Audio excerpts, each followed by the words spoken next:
aos trabalhos propriamente dito, lendo a página do livro Pão Nosso, da lição número 16, cujo título é A Quem Obedeces? E sendo ele consumado, veio a ser a causa de eterna salvação para todos que lhe obedecem. Isso está Paulo, Hebreus 5:9. Toda criatura obedece a alguém ou a alguma coisa. Ninguém permanece sem objetivo. A própria rebeldia está submetida às forças corretoras da vida. O homem obedece a toda hora, entretanto, se ainda não pôde definir a sua própria submissão por virtude construtiva, é que, não raro, atende, antes de tudo, aos impulsos baixos da natureza, resistindo ao serviço de autoelevação. Quase sempre transforma a obediência que o salva em escravidão que o condena.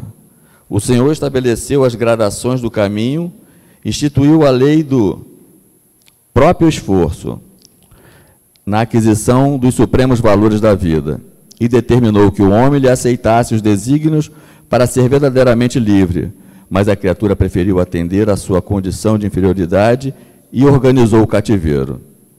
O discípulo necessita examinar atentamente o campo em que desenvolve a própria tarefa. A quem obedeces?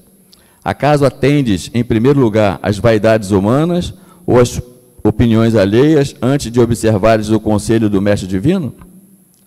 É justo refletir sempre quanto a isso, porque somente quando atendemos em tudo aos ensinamentos vivos de Jesus é que podemos quebrar a escravidão do mundo em favor da libertação eterna.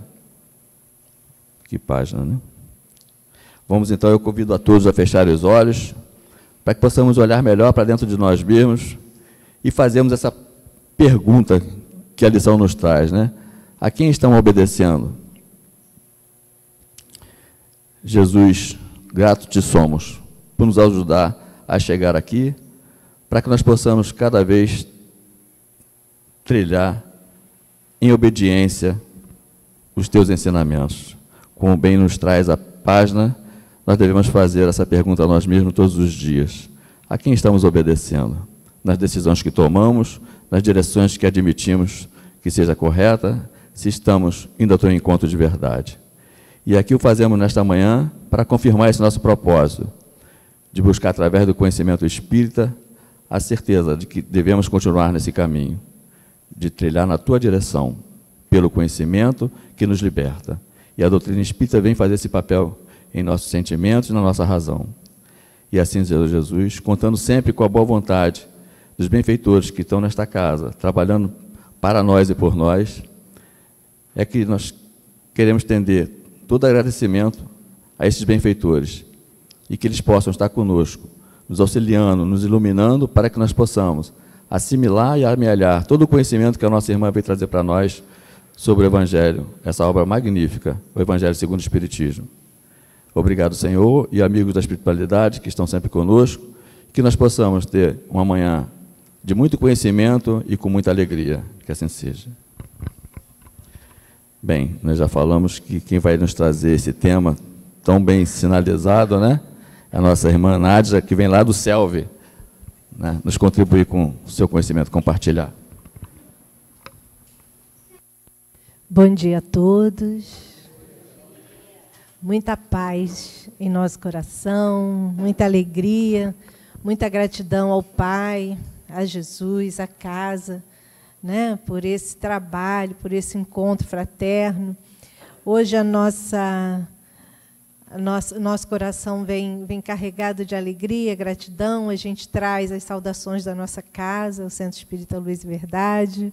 A gente traz as saudações do seu, né, que é o nosso organismo aqui da região, e do próprio CERJ, do Conselho Espírita, né, que promove esse grande encontro, onde a gente já vem há alguns anos fazendo, a gente carinhosamente chama de Caravana da Fraternidade, né, onde a gente fala de Kardec, assuntos muito relacionados à nossa vida, ao nosso dia a dia, e a esse mestre querido, Jesus. Né? Então, esse ano, nós temos um momento muito especial o ano todo comemorando o aniversário do Evangelho, 160 anos.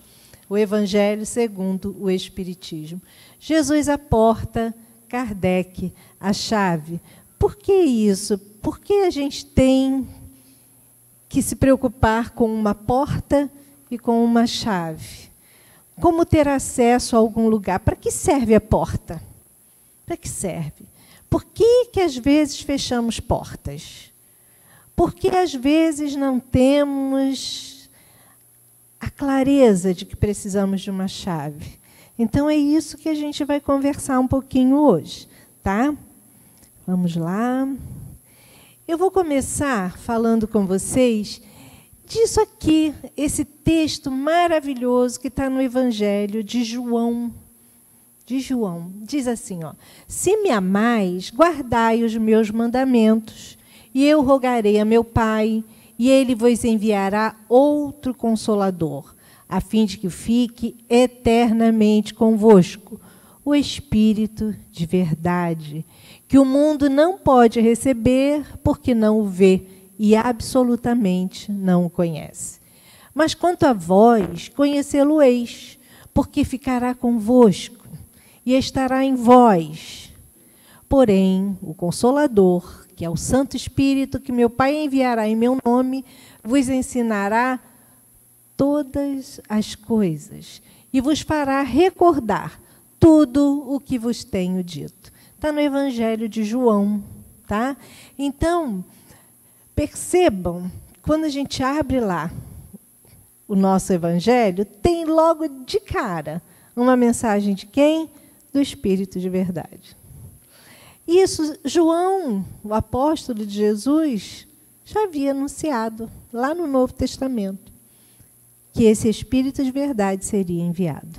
Então, a gente vê a importância do trabalho de Jesus, da continuidade do nosso entendimento, porque é preciso que a gente entenda, é preciso que a gente conheça, mas entenda. Porque muitas das vezes desprezamos o conhecimento. Muitas das vezes. A gente vai, no decorrer dessa conversa, entender o porquê. Mas antes, eu quero citar para vocês aqui um trecho da Bíblia de Jerusalém, que fala da importância do conhecimento. É bem interessante isso. Depois de ter testemunhado e anunciado a palavra do Senhor, Pedro e João voltaram para Jerusalém, levando a boa notícia a muitos povoados da Samaria. E aí ele trata especificamente da iniciação cristã. Um anjo do Senhor falou a Filipe, dizendo: prepare-se e vá para o sul pelo caminho que desce de Jerusalém para Gaza. É o caminho que se acha no deserto. Filipe levantou-se e foi. Obrigada. Nisso apareceu um eunuco etíope, ministro de Candace, rainha da Etiópia. Ele era administrador geral do tesouro dela. Tinha ido a Jerusalém em peregrinação e estava voltando para casa. Ia sentado em seu carro, lendo o profeta Isaías. Então, o Espírito, vozes espirituais, o Espírito disse a Filipe: aproxime-se desse carro e o acompanhe. Filipe correu, ouviu o eunuco ler o profeta Isaías e perguntou: você entende o que está lendo? O eunuco respondeu: como posso entender se ninguém me explicar? Então, convidou Filipe a subir e a sentar-se junto a ele. Aí a gente começa a perceber a importância do estudo, do entendimento, da compreensão para poder aplicar. Que muitas das vezes a gente acha lindo quando lê: Jesus é o guia, aquele que Deus nos enviou. Ele é o guia da humanidade, porque está registrado no Livro dos Espíritos.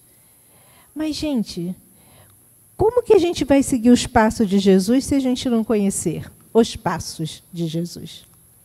Como a gente vai fazer o que ele recomenda se a gente não conheceu e não conhece o que ele fez. Então é preciso que a gente conheça o Evangelho, é preciso que a gente saiba do que a gente está falando, para que a gente jogue para dentro do coração.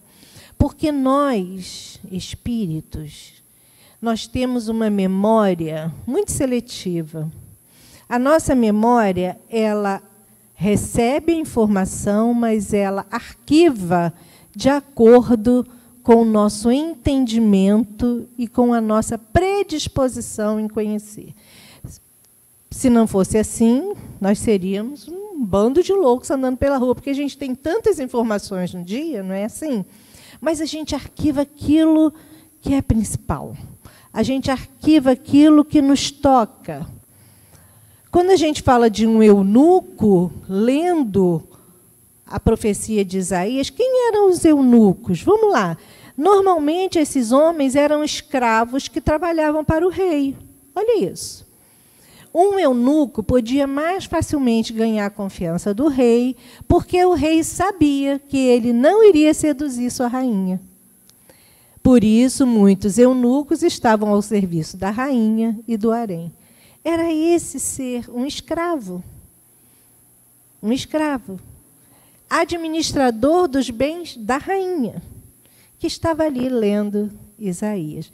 Eu mantive todos os versículos da Bíblia de Jerusalém, para que a gente não ache que é uma história da carochinha. Não é. Olhem lá, está na Bíblia, um Espírito do Senhor. Diz a Filipe, vá lá e acompanhe ele. Ok? E a importância do conhecimento. E aí a gente chega nesse nosso querido Kardec, que é o bom senso encarnado. Por que Kardec é o bom senso encarnado? O que é o bom senso, gente? É quando a gente consegue, de uma maneira verdadeira, real, equilibrar razão e coração. Muitas das vezes somos muito coração, né? Aí daqui a pouco a gente... Ou muito razão. Aí a gente... Então, a gente precisa aliar, entender como usar coração, razão, de forma a nos ajudar e ajudar o próximo. Nós estamos vivendo uma época de transição planetária. Transição planetária. Nunca foi tão necessário fazer essa combinação de razão e coração. Nunca foi como uma fase em que está sendo testada para conseguir adquirir um passaporte para ingressar no próximo mundo, que é um mundo regenerado, um mundo de regeneração. Então, quem vai nos ajudar a adquirir esse passaporte? Jesus. Jesus. Quem vai nos mostrar como adquirir? Kardec. Para nós espíritas, não há outro caminho. Não há outro caminho. Com todo o respeito às demais religiões, que é óbvio que todo lugar onde se fala de amor e se pratica o bem, graças a Deus. Né? Mas o espírita, ele é muito responsável por si e pelo planeta. A gente adquire essa responsabilidade, né? A gente vê alguém jogar lixo no chão, a gente vai lá, bota na lixeira, né? A gente vê alguém atacar alguém, a gente não pode falar, não pode, a gente vibra por aquela pessoa, para que aquilo se amenize. Enfim, nós espíritas temos um papel social muito importante. O uso do bom senso requer também o uso da razão, pois ambas andam lado a lado. Assim também nos traz a ideia principal do uso da empatia e da lógica, onde você observa uma situação, analisa os fatos e toma uma decisão, favorável ou não, mas que possamos chegar neste ponto requer que tenhamos sabedoria e prudência. Aí vem esse mestre leonês e bota lá no Evangelho, né? Fé inabalável só o é a que pode encarar frente a frente a razão em todas as épocas da humanidade. Eita! Então, se eu tenho fé, mas uma fé mais ou menos, lá em 1960 minha fé não era assim, em 1980 ela está assim, hoje ela está mais murcha. Oi! Não existe isso para nós espíritas. Kardec tentou e deixou muito bem escrito isso. Frente a frente à razão. Quando a gente começa a distanciar a fé da razão, dá errado. Dá errado. Porque Jesus nos mostrou, nos alertou, que nós teríamos a presença dos falsos profetas. É o que a gente está vendo hoje, assim, ó, borbulhando. Cheio de falsos profetas por aí. Então, se você bobear, se você não usar a razão, se você não tiver acesso ao conhecimento verdadeiro da vida de Jesus, você acaba caindo em armadilhas criadas pelos falsos profetas. Bom, a gente vai ver o Evangelho segundo o Espiritismo, que é o nosso aniversariante, né? Allan Kardec, como um mestre, preocupou-se em analisar a prática dos ensinamentos em loco, registrando suas análises e ensinamentos como alerta à humanidade para a posteridade. Por que a gente quis lançar essa questão em loco? Depois que Kardec codificou toda a doutrina, ele, passado um tempo, ele foi verificar o que as casas espíritas, na época chamada de sociedades espíritas, estavam fazendo com a doutrina. E aí está a razão de Viagens de Kardec. Né? Quem aqui já leu a revista, o livro, né? As várias viagens, a preocupação de Kardec em saber o que nós, espíritas, na época, estávamos fazendo dentro das casas espíritas.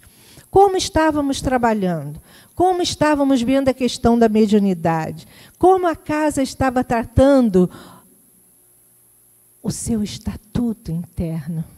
Então, isso tudo a gente vê lá na obra, né? Sociedade Espírita. E isso é preciso que a gente faça que nem um eunuco. Pegue lá, leia, opa. Porque quando você chega numa casa espírita, que você vê que está totalmente fora, aí você fala, epa, alguma coisa precisa ser revisada aí. Aí, com carinho, você pede ajuda a quem? A Jesus. Porque nem todo mundo está predisposto a ouvir o que você quer falar. Né? Então, você respeita, que isso faz parte. Mas é preciso que a gente se ligue a Jesus para que as casas espíritas sigam aquilo que Jesus e Kardec evidenciaram para a gente. Ainda sobre o Evangelho. Ele é estruturado em 28 capítulos, com passagens evangélicas seguidas de instruções dos Espíritos. É escrita em linguagem simples e acessível a todos, sem figuras nem alegorias, contendo a essência do ensino moral de Jesus. Kardec encerra a obra com uma coletânea de preces espíritas, transmitidas pela espiritualidade para apoio e aprendizado nas diferentes fases da vida. Dentre as 5 obras básicas que compõem o Pentateuco kardeciano, o Evangelho segundo o Espiritismo é tido como um farol para a reforma íntima, objetivo apontado pelo Cristo de Deus como indispensável para alcançarmos. A gente vai colocar aqui 3. Essa página é uma página da Federação Espírita Brasileira. 3 pontos. A felicidade vindoura. Meu Deus, eu quero ser feliz. Aí o mestre pergunta, tá bom, meu filho, mas o que você está fazendo para ser feliz? O que você está construindo? O que você está fazendo de bom para você e para o seu irmão? Como construir essa felicidade? A gente sabe que hoje um planeta de provas e expiações tem lampejos, momentos de felicidade. A gente não vive num estado de felicidade plena. A gente tem lampejos. Isso por quê? Porque Deus está mandando? Não, porque os nossos lampejos de conhecimento, dedicação e amor também são muito curtos. À medida que a gente ampliar isso, à medida que a gente mudar o rumo, como diz, né? Muda o rumo dessa prosa. Né? Vamos mudar isso? Aí a gente consegue mudar. A paz interior. Jesus, a paz. Hoje a gente vê nações em guerra. Lá em Jerusalém. Isso nos entristece sobremaneira. E vamos refletir. Pasmem. Jesus chorou no Monte das Oliveiras. Em que momento?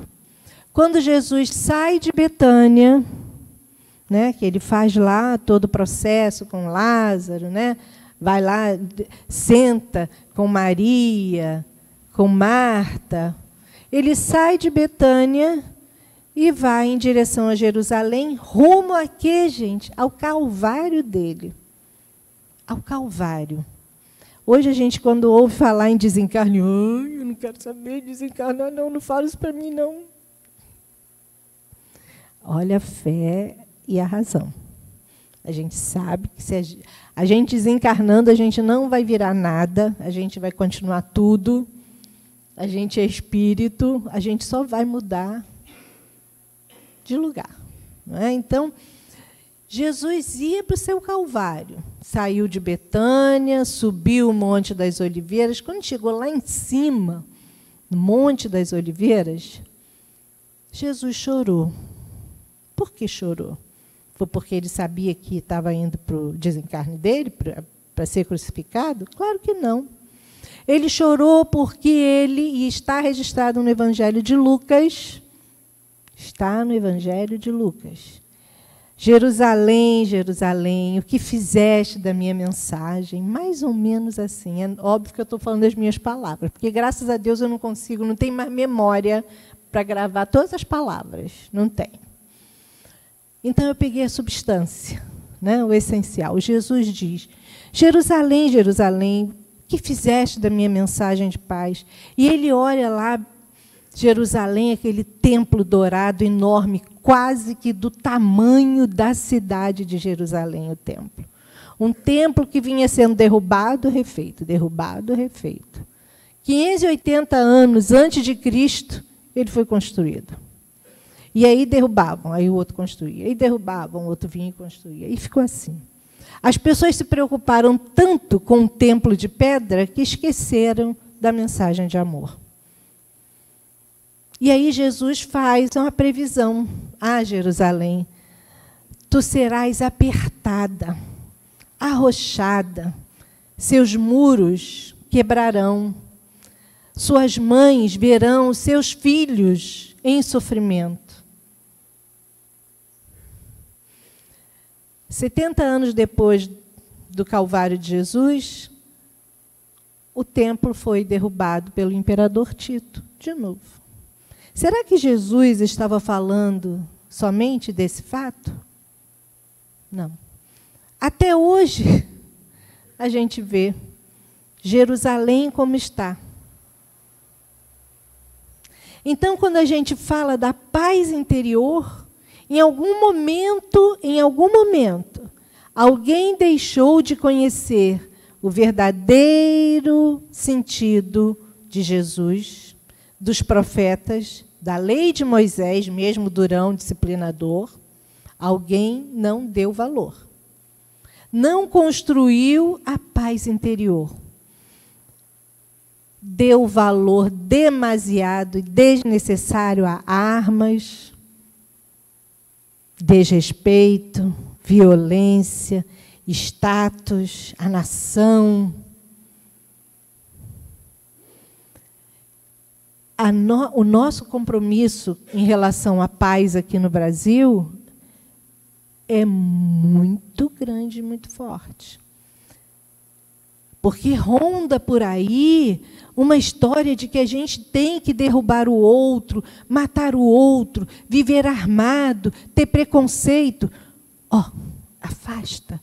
porque isso não é de Jesus.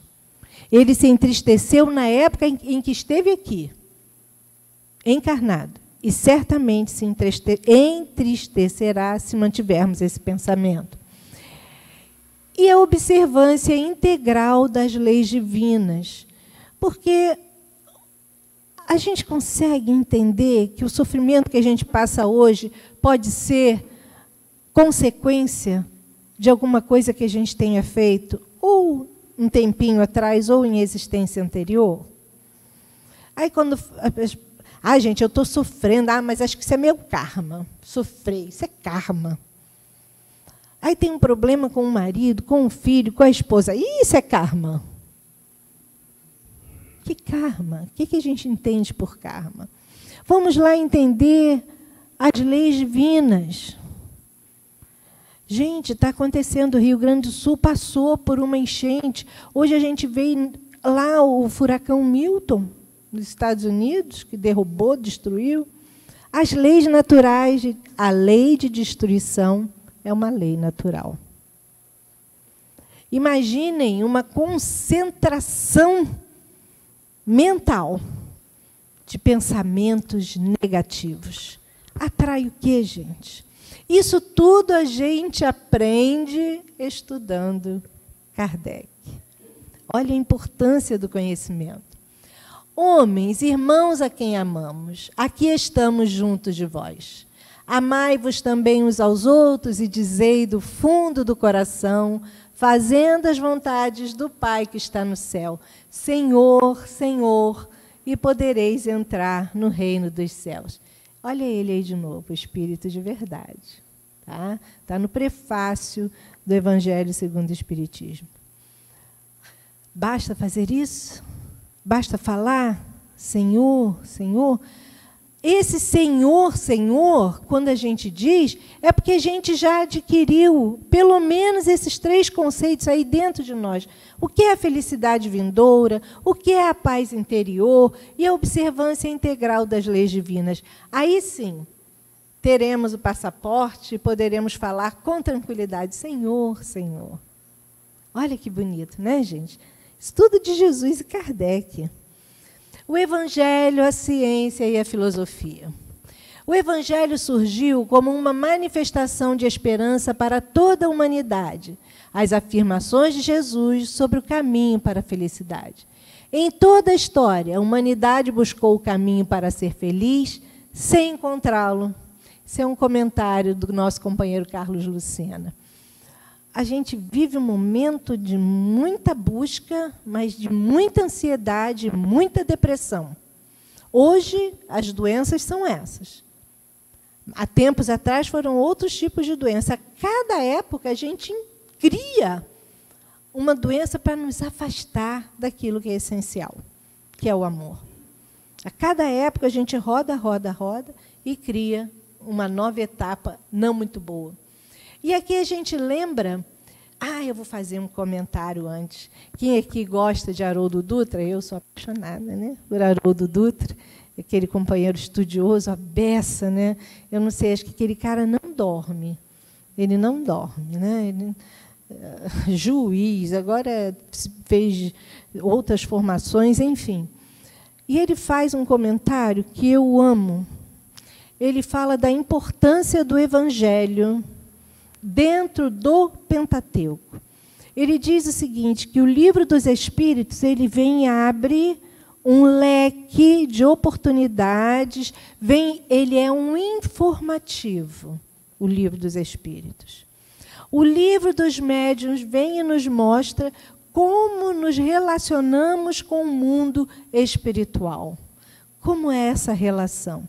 Dito isso, com muita propriedade, entendendo o Livro dos Espíritos e o Livro dos Médiuns, chegamos ao Evangelho segundo o Espiritismo. Na opinião de Haroldo e na minha também, eu quero deixar bem claro que é ele e eu, tá? Não estou dizendo que foi Kardec e Jesus, não. O Evangelho está num patamar acima. O Livro dos Espíritos, o Livro dos Médiuns, dão suporte para que a gente entenda o Evangelho de Jesus. E aí depois a gente tem a Gênesis, céu e inferno, obras póstumas, que dão seguimento às informações que Jesus nos trouxe. Então, Haroldo nos diz que o que vai nos ajudar nessa transformação nossa e do planeta é o aprimoramento do sentimento. Por isso que o Evangelho está num patamar maior. Porque Jesus fala das leis morais, trata de relacionamento, trata de amor, de caridade. Aqui em cima. Todo o restante vem a reboque. Todo o restante vem a reboque. O Evangelho de Jesus precisa ser entendido, e nós vamos chegar nessa parte. Uma das preocupações de Kardec, está lá registrado em Obras Póstumas, é: aproxima-se a hora, que dirá o clero? Porque Kardec foi muito perseguido, todos nós sabemos disso, né? Se Jesus foi, imagina Kardec, né? Aproxima-se a hora em que será necessário apresentar o Espiritismo, qual ele é. Isso foi uma resposta dos Espíritos a Kardec. Tá? A pergunta que ele fez: quando eu apresentar a doutrina, o que vai acontecer? O que o clero vai dizer?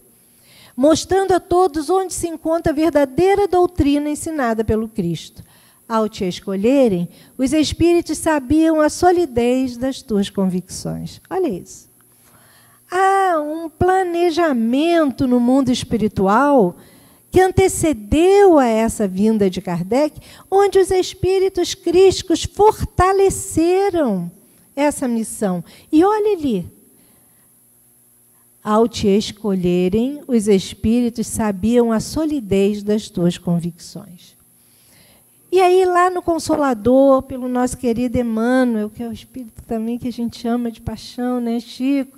Podemos tomar o Espiritismo, simbolizado desse modo, como um triângulo de forças espirituais. A ciência e a filosofia vinculam à Terra essa figura simbólica. Porém, o divino que a liga ao céu. Então, a gente tem ciência, filosofia, alcançando a religião. Olha lá o Evangelho. Como é que a gente está se relacionando com o Evangelho? Vamos fazer aqui uma reflexão? Vamos começar a pensar, tá? Como é que hoje eu me relaciono com o Evangelho do Pai? A evolução da humanidade. O Evangelho é o edifício da redenção das almas. Como tal, deveria ser procurada a lição de Jesus não mais para qualquer exposição teórica, mas visando cada discípulo ao aperfeiçoamento de si mesmo. Tem uma frase de Jesus que é muito interessante: toda planta que meu Pai Celestial plantou não será arrancada. Onde está a semente do Evangelho em nosso coração? Onde está? Será que ela está sendo plantada agora? Será que ela já está germinando, virando uma sementinha, uma plantinha maior? Será que ela já está fortalecida? Nós precisamos entender que a gente só vai adiando quando a gente não quer entender, porque foi uma semente plantada por Deus, que nos criou, que criou o Espírito. Temos em nós essa planta, essa semente. Ela vai desabrochar. O que nos cabe é não atrasar, não empurrar para frente, sabe?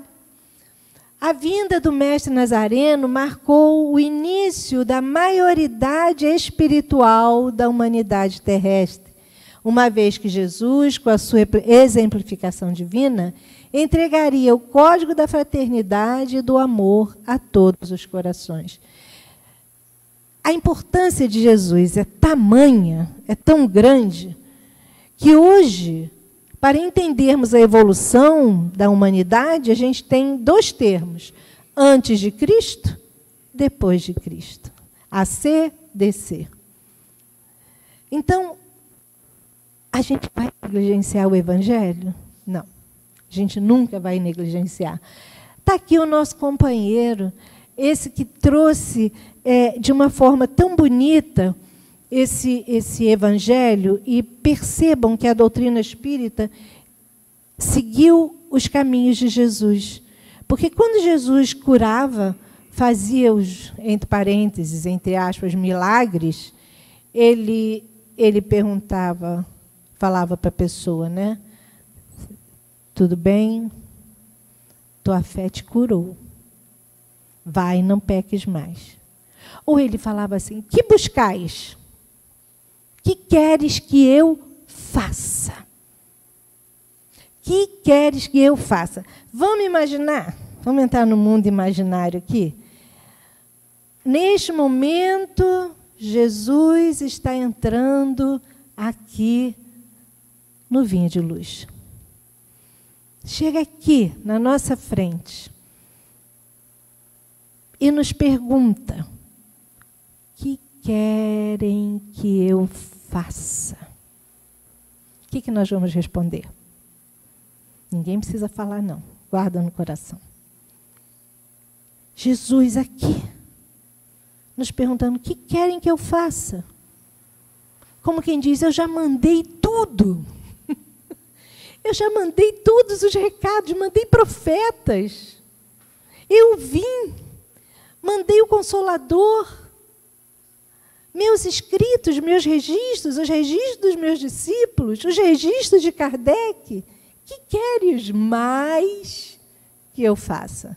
Aí a gente vai ficar tudo acabrunhado, né? Todo mundo meio tristinho. Poxa, Senhor, nem lembro que o Senhor já deu isso tudo, né? Então, a importância do nosso papel. Porque os seres humanos vivem rodeados por milhares de pessoas, contudo, estão totalmente solitários e abandonados. Vivem um cotidiano interno de sofrimento e solidão que não se supera com os ganhos materiais. Também do nosso companheiro Carlos Lucena. Ansiedade, depressão. Eu sempre falo isso nas palestras, nos estudos que faço. Eu não sou ansiosa, eu não tenho isso, eu não tenho nada de... Eu não sou ansioso. Tá, você tem WhatsApp? Você tem celular com WhatsApp? Aí você quer falar com alguém, você passa uma mensagem para o WhatsApp. Passa às 10 horas, vamos supor. 10h05, você vai lá, a pessoa não respondeu. 10h10, nada. Está vendo? Olha aí, eu mandei uma mensagem, nada de ter resposta. Está lá, viu e não respondeu. Eu preciso dessa resposta. Isso é só um exemplo do que a gente anda fazendo. Olha, a tecnologia, ela veio para nos ajudar, não para criar barreiras. Porque daqui a pouco você fica até com raiva da pessoa, porque a pessoa não te respondeu na hora que você queria, que você imaginou que ela te responderia. Isso é um exemplo básico, né? Porque em muitas outras coisas a gente tem essa atitude de querer resposta rápida. E uma coisa que a gente precisa se preocupar é com os bens materiais. Os bens materiais. Isso é uma coisa que a gente tem que trabalhar muito. Desde há muitos anos, lá no Luz e Verdade, ainda na época de seu Humberto, como dirigente daquela casa, amo seu Humberto de paixão, ele falava, espíritas, façam a divisão dos bens enquanto estão encarnados, para que depois, no mundo espiritual, isso não seja um atropelo para o desenvolvimento. Quando eu chegar no mundo espiritual, eu não quero saber se meus filhos têm isso, têm aquilo, se estão brigando. Cara, eu tenho muita coisa para fazer lá no mundo espiritual, gente. Que a vida continua. E os bens materiais vão ficar... Eu não vou levar nada. Na época... Ui, que susto. Na época em que Jesus veio encarnado, ele ofereceu misericórdia e compaixão. E recebeu orgulho e vaidade de todos nós, tá? De todos nós. Ele ofereceu perdão, recebeu frieza e distância. Ele ofereceu fraternidade, recebeu o afastamento. Ele ofereceu envolvimento com o bem e recebeu orgulho e vaidade. Gente, isso aqui ele continua oferecendo. E nós continuamos oferecendo isso para ele? Frieza, distância, afastamento, orgulho e vaidade, percebam que está ali ressaltado 2 vezes.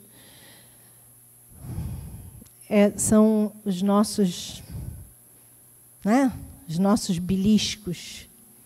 Reflitamos, somos condôminos em um planeta dirigido pelo Cristo. Gente, nosso governador do planeta Terra é Jesus. É Jesus. Ele nos dirige. Ele espera que a gente faça parte, porque nós não estamos aqui soltos por nada. Nós somos condôminos. Quem é que mora em condomínio sabe que tem obrigações a cumprir. Tem obrigações, que vive num mundo, numa sociedade coletiva. Ninguém vive só para si. Se fosse para viver só para si, Deus teria criado um planeta para cada um de nós, não é não? Toma, fica você aí, você quer viver sozinho, então você fica com seu planeta. Mas não, ele criou um planeta, Terra, e nos deu de presente a oportunidade de reencarnar no Brasil. Olha que delícia. Por enquanto, se conseguirmos manter nossas ondas mentais no bem, não teremos desafios com os aspectos da natureza, tipo furacão, e tornados e outras coisas mais, maremoto. Mas isso vai depender de nós, tá? Compreendemos o legado deixado pelo Cristo e codificado por Kardec? A gente tem essa vontade de compreender, porque uma existência só a gente sabe que a gente não consegue, né? A cada existência a gente vai conquistando mais coisas, conhecendo mais coisas e vamos levando no coração e na mente. Como nos relacionamos com o Evangelho? Será que a gente só abre o Evangelho para estudar, para ler? Nem para estudar, para ler só na hora do culto do Evangelho? Aí a gente lê aquele pedacinho pequenininho assim, lê a mensagem, lê o Evangelho, prece, bebe água fluidificada, acabou, gente, já fizemos o culto do lar, acabou a minha obrigação. Será que é assim que a gente se relaciona com o Evangelho? É uma reflexão que a gente faz, tá? Porque isso é um legado. Não foi deixado para a gente por qualquer um, não. Foi um mestre, codificado por Kardec. Então, o que a gente anda fazendo do Evangelho em nossas vidas é bom a gente pensar. A porta e a chave para a evolução. Jesus a porta, Kardec a chave. Nós somos espíritas. Somos ou não somos? Somos. Somos espíritas. Às vezes a gente ouve alguns companheiros falar assim, eu ainda não sou espírita, não. Eu tento ser. O dia que eu for perfeita, eu serei espírita. Doce ledo engano, porque o perfeito não está nem aqui. Está nem aqui. Nós somos espíritas porque estamos construindo um mundo íntimo melhor e um mundo social melhor. Somos espíritas, cristãos, seguimos o Cristo. E temos essa responsabilidade. Isso nos torna mais responsáveis em nossa própria consciência, na sociedade, perante o governador da terra e diante de Deus. Quando a gente fala assim, o Evangelho do Cristo, o Evangelho não é do Cristo. O Evangelho é de Deus. O Cristo trouxe. O Evangelho é do Pai. Em alguns momentos, Jesus falava, eu e o Pai somos um. Por quê? Porque o Evangelho já fluía daquele homem, gente. Saía pelos poros dele. Saía pelos poros. A mulher hemorroíça que achou lá o Cristo no meio daquela multidão, foi lá rastejando e tocou na bainha da roupa dele, na bainha daquele manto dele, daquele pano que ele se cobria. E aí ele para e fala assim, senti que saiu uma virtude de mim. Saiu uma virtude de mim. Quem me tocou? E aí Pedro, nosso querido Pedro, apóstolo, fala assim, mas, Senhor, no meio dessa multidão, o Senhor ainda quer que a gente saiba quem lhe tocou? É impossível, Senhor. E aí Jesus olha sereno para Pedro, como olha sereno para a gente, né, até hoje. Pedro não tinha entendido ainda. Que virtude é essa que saía de Jesus? Por que atingiu aquela mulher? Porque era uma mulher que precisava que ficasse registrado que não poderíamos mais ter preconceitos com mulheres. As mulheres, quando ficavam menstruadas, não podiam ir à igreja, não podiam ir ao templo, não podiam ir nas ruas, não podiam se sentar à mesa com a família, porque estavam impuras. Por isso que Jesus quis ressaltar, saiu uma virtude de mim. Ele queria que todos vissem que era a mulher hemorroíça, que há anos vivia suja de sangue, porque tinha uma hemorragia profunda. Todo ato de Jesus tem um objetivo, tem um histórico. A gente vinha conversando aqui, antes de começar, que a gente precisa aprender a extrair o espírito da letra. O que a gente está fazendo aqui é extraindo o espírito da letra. A mulher hemorroíça tocou a veste de Jesus num ato simbólico, isso ficou registrado no Novo Testamento, para que nós entendêssemos que é preciso que a gente se abaixe, porque ela estava rastejando. É preciso que a gente deixe de ser o pomposo, mas que seja humilde. E toque Jesus ao ponto de sentir a virtude dele. Esse é o nosso relacionamento com o Evangelho, que Jesus espera que a gente tenha. Tá? Isso aqui. Onde está a porta? Onde está a chave? Onde está a porta, gente? Como é que eu faço? Eu vou à casa espírita, mas ninguém nunca me falou dessa porta e dessa chave. A porta e a chave são tão íntimos, vivem dentro de nós, e a gente precisa achar um meio de descobrir. O nosso querido Emmanuel, quem aqui já leu o livro Renúncia? Se não leu, leia. Tem um espírito evoluído chamado Alcione, que fala nesse livro, a mensagem do Cristo precisa ser conhecida, meditada, sentida e vivida. Gente, se eu só conhecer a mensagem do Cristo, vai me valer de quê? Eu acho muito bonito quando as pessoas sabem o número da pergunta do livro dos Espíritos, que na questão 600, eu não consigo.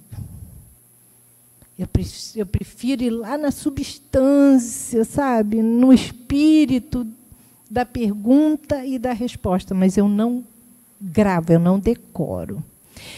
Eu preciso conhecer, porque só basta conhecer? Não. Eu preciso meditar. O que é meditar?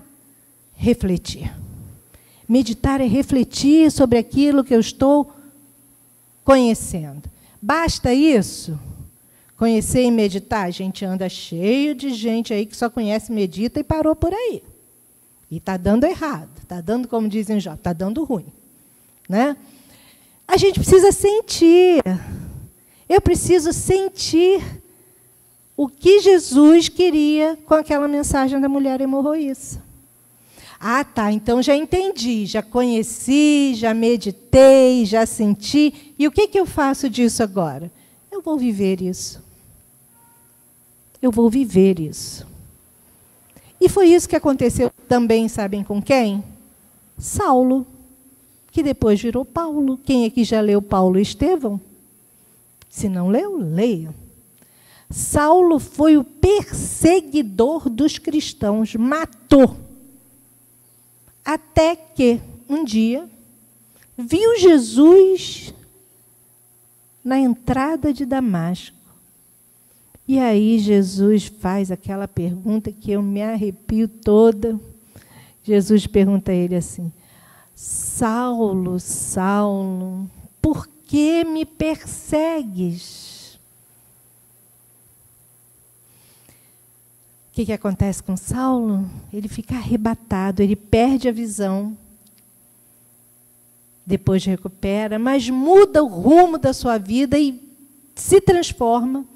Vai procurar os escritos, vai procurar os registros e vai se comprometer com Cristo a ser o maior divulgador do cristianismo.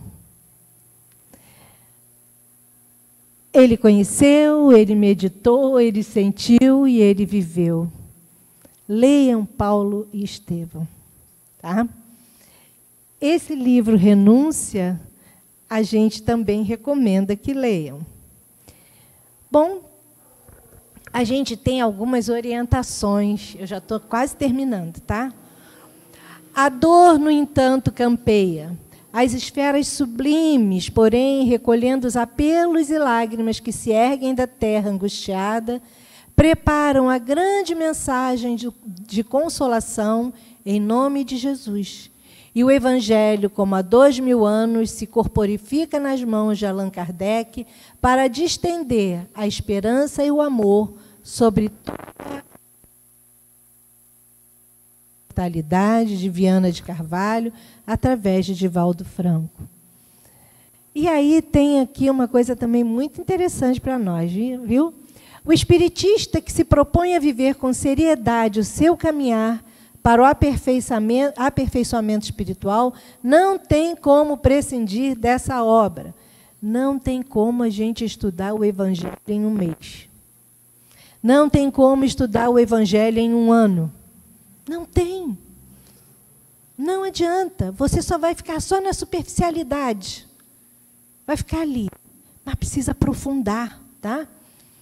Doutrina espírita, na visão de Allan Kardec, é compromisso superior com a vida, mediante o respeito à vida, numa conduta viva e atuante quanto exemplar. Eis porque espiritismo e cristianismo são termos da mesma equação da vida. Palavras de Bezerra de Menezes, no livro Seara do Bem, também psicografado por Divaldo Franco. Vejam a importância do Evangelho. Nosso irmão estava falando aqui que vocês estudam o EJA, o Estudo Sistematizado da Doutrina Espírita. Gente, isso é a coisa mais linda do mundo. Que a gente aprofunda, a gente precisa saber, a gente precisa entender, meditar e viver. Só assim transformaremos esse mundão de Deus. E aí a gente fala de amor e instrução rumo ao Cristo.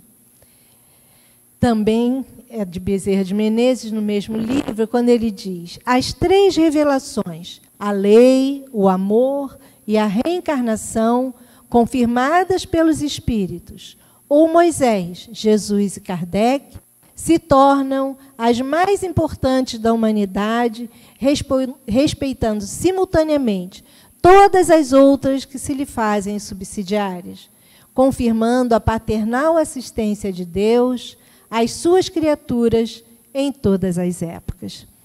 Olhem que legal que Bezerra nos diz.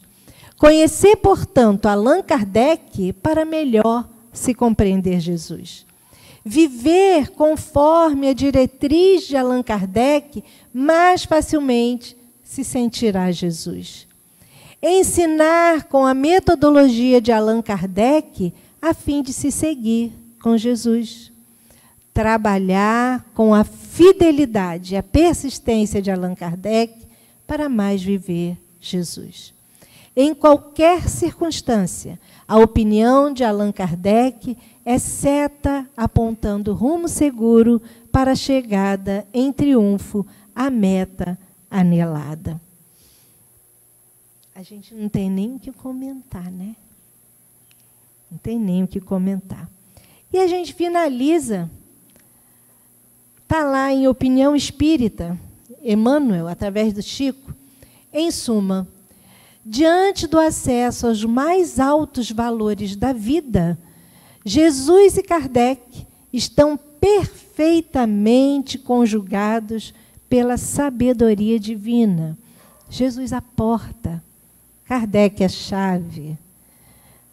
Ali, esses espíritos maravilhosos, o nosso querido enviado de Deus, Mestre Jesus, Kardec, Emmanuel, Chico e tantos outros que seguem essa linha da compreensão, da assimilação, da vivência, tendo o amor como bandeira, tendo o amor e o respeito, a fé inabalável a que Kardec se refere, a que o Espírito de verdade nos pede.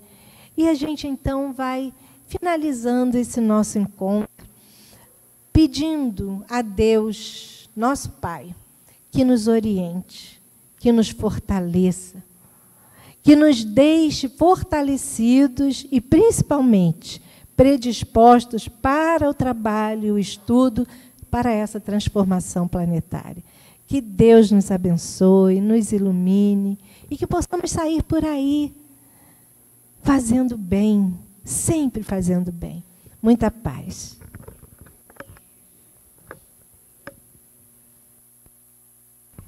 Sem comentários. É muito bom, né? Muito bom aumentar a nossa bagagem de conhecimento. Vamos encerrando essa primeira fase do trabalho desta manhã, fazendo a nossa prece.